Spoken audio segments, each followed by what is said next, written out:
예수님은 아이들이 시장에서 노는 것을 보았습니다. 처음에 그들은 결혼식 게임을 했습니다. 피리를 불었지만 아무도 춤을 추지 않았습니다. 그리고 그 다음에 아이들은 게임을 바꾸어서 이제는 장례식 게임을 합니다. 슬피 울었으나 아무도 가슴을 치지 아니하였습니다. 그것을 예수님께서 보시고 이렇게 말씀하십니다.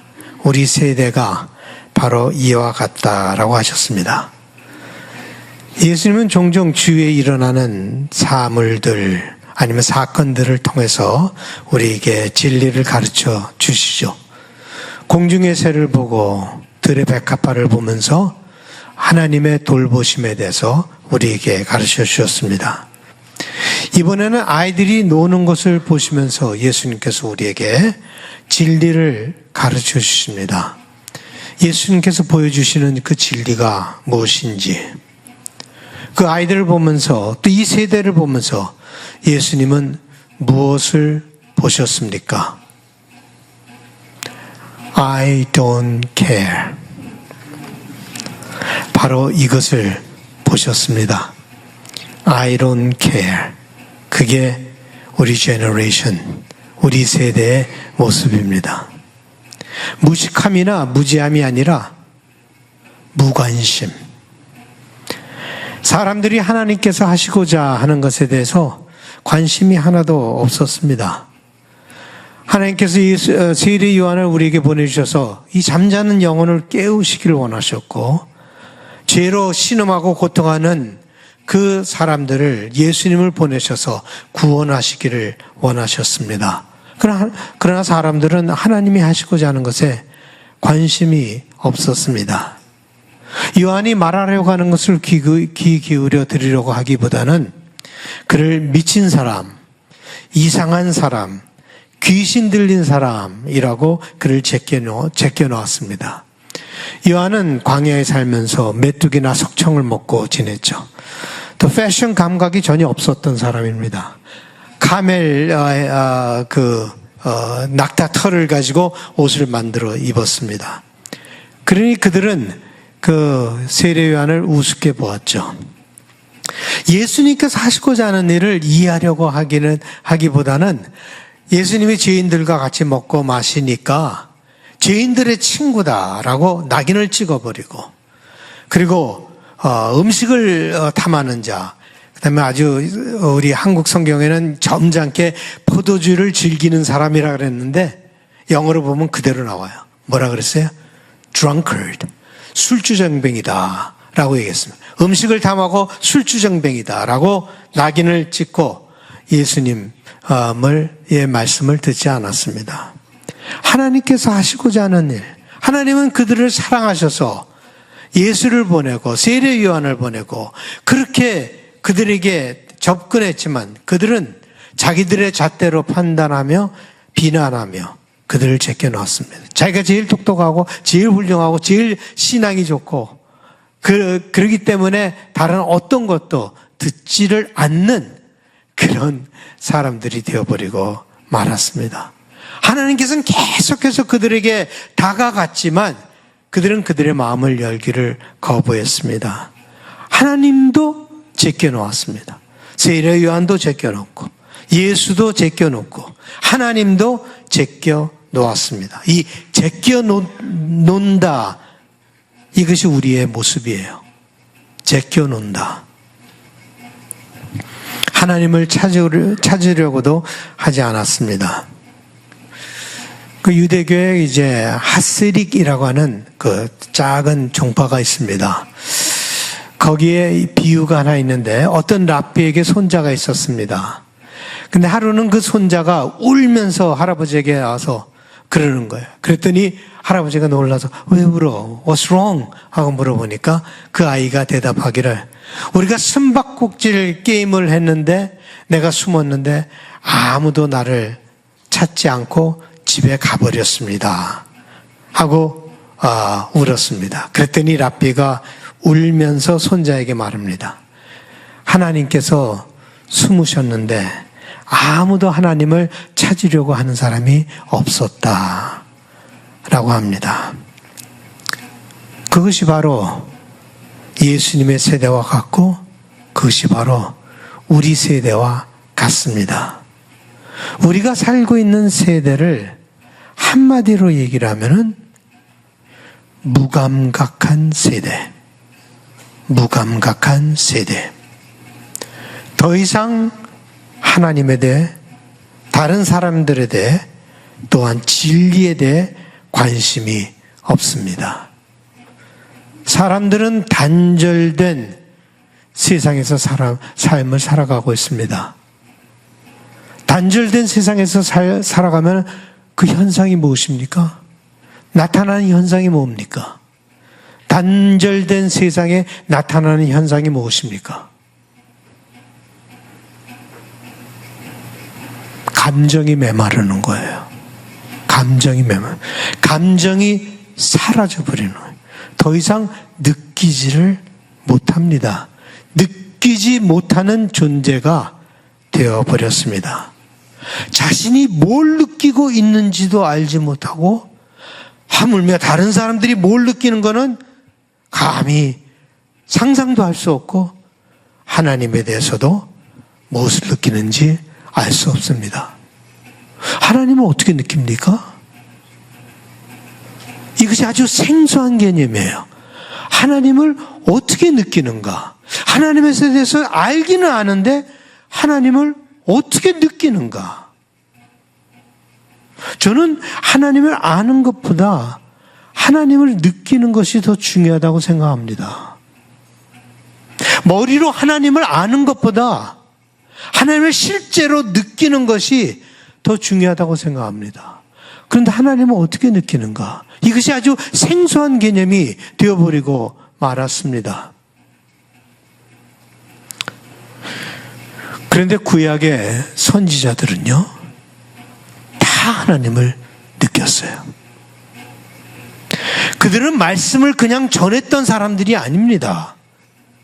어떤 공식에 의해서, 이론에 의해서 하나님의 말씀을, 하나님에 대해서 말씀을 전했던 사람들이 아니라 그들은 하나님을 느꼈던 사람들입니다. 하나님의 분노, 하나님의 실망, 하나님의 기쁨, 하나님의 슬픔, 그들은 다 느꼈습니다. 예레미야 선지자를 무슨 선지자라고 말합니까? 눈물의 선지자라고 하죠. 그 말은 무슨 뜻입니까? 예레미야는 하나님의 아픔을 느꼈다, 느낀 선지자였다라는 말입니다. 모세는 하나님의 분노를 느꼈습니다. 그리고 그들은 그것을 표현했는데 그것이 선지서입니다. 그들은 하나님 속으로 들어갈 수 있었기 때문에, 하나님의 마음을 읽을 수 있었기 때문에 하나님을 느낄 수가 있었습니다. 예수님 자신도요, 이 세상의 어느 누구보다도 더 느끼는 삶을 사셨습니다. 결혼식에 가서 기쁨을 느꼈습니다. 나사로의 무덤에서 예수님은 우셨습니다. 목자 없는 백성들을 보면서 예수님은 울컥했습니다. 예루살렘을 바라보면서 예수님은 예루살렘아 예루살렘아 하면서 통곡을 하셨습니다. 죄인들의 아픔을 느끼셨고, 마지막에 십자가에서 돌아가실 때는 나의 하나님 왜 나를 버리셨나이까 하는 그 버림받은 느낌을 온전히 예수님은 그 몸에 담아 느꼈습니다. 무감각? 그것은 감정인데 느끼지 못하는 감정입니다. A feeling of no feeling. 그것이 무감각입니다. 그런 가운데 우리는 듣고 말하고 살아가기 때문에 다른 사람이 무엇을 느끼고 있는지, 하나님이 무엇을 느끼고 있는지 전혀 깨닫지 못하고 잘못된 말만 하고 잘못된 생각을 하고 전혀 감동이 없는 삶을 살아가고 있는 것입니다. 여러분, 진정한 영성이라고 하는 것은 느끼는 것입니다. 삶을 느끼는 것입니다. 진정한 영성은 모든 것을 온전히 내 몸에서 느끼는 것입니다. 성령을 받으면 우리는 모든 것을 느낄 수 있습니다. 모든 감각이 살아납니다. 심지어 고통의 감각도 살아납니다. 그래서 예수님은 죄인들을 보면서 아파하셨어요. 그 아픔은 진짜 아픔이에요. 그냥 찌찌거리는 아픔이 아니라 느끼는 아픔이었습니다. 물론 기쁨의 감각도 살아납니다. 우리 자신의 삶을 느끼고 다른 사람들이 느끼는 것을 느끼고 결국 하나님의 감정마저 느낄 수 있는 것이 진정한 영성입니다. 바울사도가 뭐라 그랬습니까? 즐거워하는 자들과 함께 즐거워하고 우는 자들과 함께 울라. 이 말은 무슨 말입니까? 즐거워하는 자들의 기쁨을 느끼고 우는 자들의 아픔을 느끼라. 그 말입니다. 행동이 아닙니다. 저도 감정적으로 메마를 때가 있었습니다. 주례식을 하면서도 전혀 기쁨을 느끼지 못했습니다. 오히려 그들의 웃는 소리가 거슬렸습니다. 장례식을 하면서도 전혀 슬픔을, 아픔을 같이 나누지 못할 때가 있었습니다. 재미있는 것은 오늘 아이들이 놀면서 했던 게임이 결혼식과 장례식 게임이었습니다. 결혼식에 피리를 불었고 장례식에 애곡을 했던 것이죠. 사람들은 참 똑똑합니다. 그리고 똑똑하다고 생각을 합니다. 어려운 문제도 잘 해결하고 풀며 살아갑니다.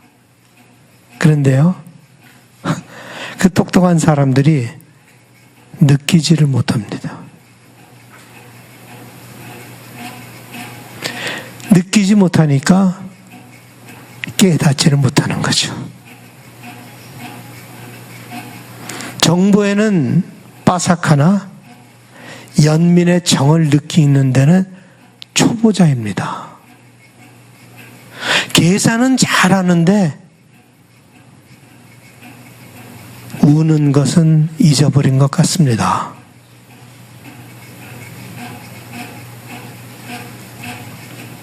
이것이 과연 지혜로운 것일까요? 이것이 과연 똑똑한 것일까요? 예수님은 오늘 본문의 마지막에 이렇게 말씀하셨습니다.